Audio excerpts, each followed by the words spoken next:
Hi hello അസ്സാം വലൈക്കും welcome back to my channel. 4 മണിക്കൊക്കെ പുറത്തൊക്കെ പോകുമ്പം പഴംപൊരി കഴിച്ചിട്ടുണ്ടോ നിങ്ങൾ? എന്ത് ടേസ്റ്റല്ലേ അതിന്. അപ്പം ആ ഒരു പഴംപൊരിയുടെ റെസിപ്പി നമുക്ക് എങ്ങനെ വീട്ടിൽ റെഡിയാക്കി എടുത്താലോ എല്ലാവർക്കും ഇഷ്ടാവുകയും ചെയ്യും. അപ്പോൾ ആ ഒരു റെസിപ്പിക്ക് വേണ്ടിയിട്ട് ആദ്യം തന്നെ മൈദ വേണം.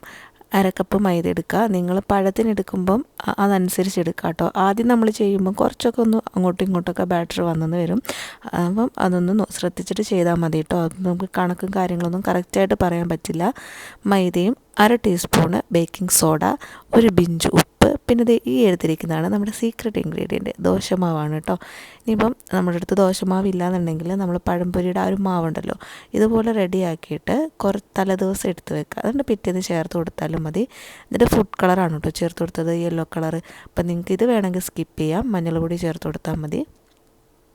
എന്നിട്ട് കുറച്ച് വെള്ളം ഒഴിച്ച് കൊടുക്കുക. എന്നിട്ട് നന്നായിട്ടൊന്ന് മിക്സ് ചെയ്തെടുക്കുക. നല്ലതായിട്ട് കട്ടയൊക്കെ ഒന്ന് പോകാൻ വേണ്ടി ഇതുപോലെ ഒരു വിസ്കോ ഫോർക്കോ ഒക്കെ ആണെങ്കിൽ നല്ലതായിരിക്കും കേട്ടോ. അപ്പോൾ അതേ നല്ലതുപോലെ മിക്സ് ചെയ്തിട്ട് കുറച്ചായിട്ട് വെള്ളം ചേർത്ത് കൊടുക്കുക. ഈ ഒരു കൺസിസ്റ്റൻസിയിൽ വേണം നമ്മുടെ മാവ് കിട്ടാനായിട്ട്. ഇത് എപ്പോഴും ഇതുപോലെ നീളത്തിൽ കട്ട് ചെയ്തെടുക്കാം കേട്ടോ. ഇതുപോലെയല്ലേ നമ്മുടെ തട്ടുകടയിൽ ഉണ്ടാകുന്നത്. അപ്പോൾ അതൊന്ന് നല്ലതുപോലെ ഒന്ന് മാവിൽ കോട്ട് ചെയ്തിട്ട് ഇതുപോലെ ചൂടായ എണ്ണയിലോട്ടൊന്ന് ചേർത്ത് കൊടുക്കുക. ഞാൻ എണ്ണ ചൂടായെന്നറിയാൻ വേണ്ടി കുറച്ച് മാവിൽ നിന്ന് ഒരു നുള്ളെടുത്തിട്ട് അങ്ങോട്ട് എണ്ണയിലേക്ക് ഇട്ടു കേട്ടോ. അപ്പോൾ അത് കറക്റ്റായിട്ട് അറിയാൻ വേണ്ടിയിട്ടാണ് അങ്ങനെ ഇട്ടത്. അപ്പോൾ എനിക്ക് ആ ഒരു ഇതുണ്ട്, എപ്പം ഞാൻ എന്ത് ചെയ്യുകയാണെങ്കിലും ഇത്തിരി ഒന്ന് ഇട്ട് നോക്കും എണ്ണ ചൂടായോന്ന് അറിയാൻ വേണ്ടിയിട്ട്. നിങ്ങൾക്ക് അങ്ങനെ ഒരു ഇതുണ്ടോ? അപ്പോൾ അതേ നമ്മുടെ പഴംപൊരി ഇവിടെ റെഡി ആയിട്ട് വരുന്നുണ്ട്. ഈ ഒരു സമയത്ത് വേണമെങ്കിൽ നമുക്ക് കട്ടൻ ചായയും റെഡിയാക്കി എടുക്കാം. അപ്പോൾ കട്ടൻ ചായയും പഴംപൊരിയും അടിപൊളി ടേസ്റ്റ് അല്ലേ. അപ്പോൾ നിങ്ങളിതൊന്ന് ട്രൈ ചെയ്ത് നോക്കുക. നിങ്ങളുടെ അഭിപ്രായങ്ങൾ കമൻറ്റ് ബോക്സിൽ എഴുതി അറിയിക്കുക. ഒരിക്കലെങ്കിലും ഇതുപോലൊന്ന് ചെയ്ത് നോക്കാം കേട്ടോ. പിന്നെ നമ്മൾ ഈ ഒരു പഴംപൊരി ഇടുന്ന സമയത്തുണ്ടല്ലോ അതിൻ്റെ നമ്മൾ ഫ്ലെയിം തീരെ കുറച്ച് വെക്കാൻ പാടില്ല.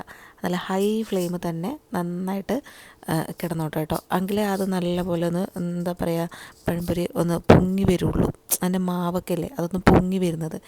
അല്ലാന്നുണ്ടെങ്കിൽ നമ്മൾ ലോ ഫ്ലെയിമിൽ വെച്ചാൽ നമുക്ക് ഇങ്ങനെ കിട്ടില്ല കേട്ടോ. ഇത് കണ്ടോ ഹൈ ഫ്ലെയിമിലായതുകൊണ്ട് തന്നെ നമ്മൾ ഇട്ട ഉടനെ തന്നെ അതിങ്ങനെ പൊങ്ങി വരും. അതാണ് ഇപ്പം നമ്മൾ കോരുന്ന സമയത്ത് തീ ഒന്ന് കുറച്ച് വെച്ച് കൊടുക്കുക, വീണ്ടും ഇടുന്ന സമയത്തൊന്ന് കൂട്ടി വെച്ച് കൊടുക്കുക. അതൊന്ന് ശ്രദ്ധിക്കുക കേട്ടോ. അപ്പോൾ അത് നമ്മുടെ പഴംപൊരി ഇവിടെ റെഡിയാണ്. കട്ടൻ ചായയോ കോഫിയോ ബൂസ്റ്റോ എന്ത് വേണമെങ്കിലും കോമ്പിനേഷനായിട്ട് നിങ്ങൾക്ക് ചെയ്യാവുന്നതാണ്, നിങ്ങൾക്ക് ഇഷ്ടമുള്ളത്. അപ്പോൾ ഈ വീഡിയോ നിങ്ങൾക്ക് ഇഷ്ടമായാലും എപ്പോഴും പറയാവുന്ന പോലെ തന്നെ സബ്സ്ക്രൈബ് ചെയ്യുക, ലൈക്ക് ചെയ്യുക, ഷെയർ ചെയ്യുക.